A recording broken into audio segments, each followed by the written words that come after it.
2014 Islamic state Iraq കീഴടക്കിയപ്പോൾ പിടിച്ചടക്കിയ 2 കത്തോലിക്ക ദേവാലയങ്ങൾ പുനഃസ്ഥാപിച്ചു.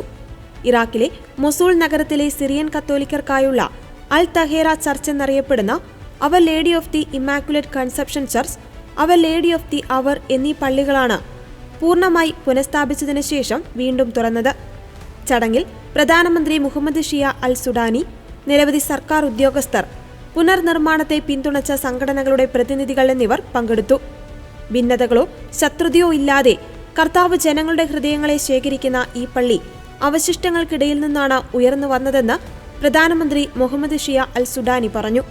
ഇറാഖിലെ 80% ക്രിസ്ത്യാനികൾക്കും അവരുടെ അവകാശങ്ങൾ നിഷേധിക്കപ്പെടുകയാണെന്നും നാടുകടത്തപ്പെടാൻ നിർബന്ധിതരാകുന്നുവെന്നും ഹാനോ അഭിപ്രായപ്പെട്ടു. നിർബന്ധിത കുടിയിറക്കലിലൂടെ തങ്ങളുടെ മാതൃരാജ്യം ഉപേക്ഷിക്കേണ്ടി വന്ന ഇറാഖി ക്രിസ്ത്യാനികൾ തിരിച്ചു വരുവാൻ ആഗ്രഹിക്കുന്നുവെന്നും അദ്ദേഹം പങ്കുവച്ചു. പ്രസംഗങ്ങൾക്ക് ശേഷം പ്രധാനമന്ത്രിയുടെ നേതൃത്വത്തിൽ പള്ളിമണി മുഴക്കുകയും സമാധാനത്തിന്റെ പ്രതീകമായി പള്ളിമുറ്റത്ത് ഒലിവ് മരം നട്ടുപിടിപ്പിക്കുകയും ചെയ്തു. യുണൈറ്റഡ് അറബ് എമിറേറ്റ്സും യൂറോപ്യൻ യൂണിയനും സഹകരിച്ച് യുനെസ്കോയുടെ ആഭിമുഖ്യത്തിലാണ് ചരിത്ര പ്രാധാന്യമുള്ള ഈ ദേവാലയങ്ങൾ പുനഃസ്ഥാപിച്ചത്.